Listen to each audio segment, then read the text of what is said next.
তোমরা এত দেরি করছো কেন? সিনেমা তো শুরু বেলা হয়ে বের গেছে। হচ্ছে কত কষ্টের, মাকে কত মিথ্যা কথা বলতে হয়। পিঙ্কি আর জুকে বলে তোমাদের জন্য বসার জায়গা রাখছি, তোমরা ভিতরে যেয়ে বসো। হ্যাঁ,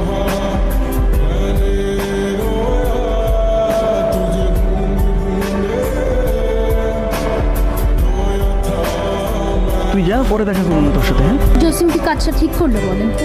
না পার্সেন্টটা এরকম না হলেও পারতো। একদম। সবসময় সাবানাকে এরকম করে কাঁদায়, আমার খুব খারাপ লাগে। আমারও। দেখবেন এর বিচার আল্লাহ রান্না করলো তো, করবেই তো। তবে না ওই সিনটা খুব ভালো ছিল। সাবানে যে কাঁদতেছিল যশোর এসে জড়াই ধরছে। আপনি কি সিনেমাটা দেখেন?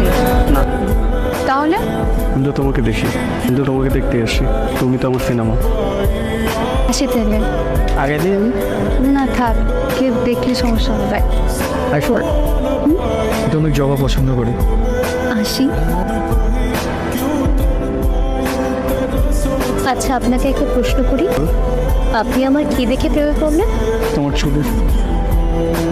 আচ্ছা, তুমি এরকম সিনেমা দেখতে গেলে কাঁদো কেন? জানি না, আমার না মানুষের কষ্ট সহ্য হয় না। আচ্ছা, আপনি কেন কাঁদেন? তোমার মায়ের।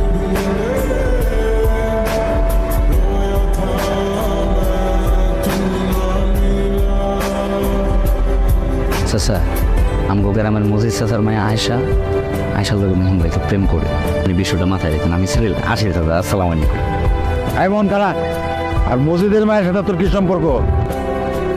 চাচি, আয়সা কেমন আছে? ভালোই আছে। খোঁজখবর কি ঠিকঠাকভাবে রাখেন?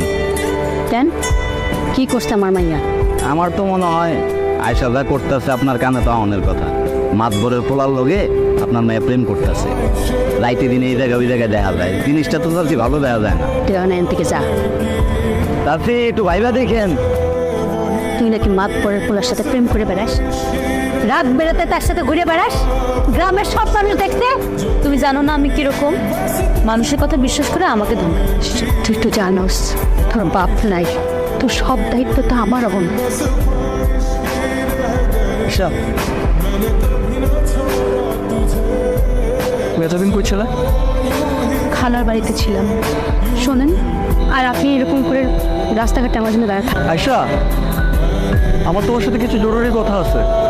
এভাবে রাতের বেলা আমি আপনার সাথে দাঁড়ায় কথা বলতে পারবো? প্লিজ, আমরা একটু রাতে দেখা করি। আচ্ছা, রাতে তাহলে দিঘির পাড়ে আসেন। কি বলবেন তাড়াতাড়ি বলেন। কি হইলো বলেন? তোমাকে ভালোবাসি, তুমি ছাড়া থাকতে পারবো না। দম বন্ধ হয়ে আসে, আমারও দম বন্ধ হয়ে আসে।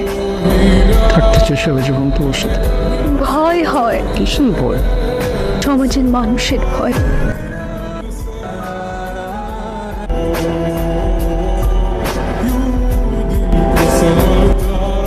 লজ্জায় আমি এই কথা নিজের মুখে কইতে পারতেছি না। এই মাইয়া এলাকার সব পোলা করে ওর প্রেমের জালে ফাঁসাইছে। গ্রামের মান ইজ্জত যা কিছু আছে সব কিছু নষ্ট মাইয়া ভুলার লোকে মিশাইছে। এটা দোষ কি খালি আমাকে আয়সা করছে? মহলের কি কোনো দোষ ছিল না স্যার? ঘটনা আমার কাছে পরিষ্কার। আমাদের গ্রামের তো একটা মান সম্মান আছে নাকি? জি স্যার। তাই আমার সিদ্ধান্ত হলো এই নষ্ট মেয়ের মাথা নাড়া করে দিতে হবে।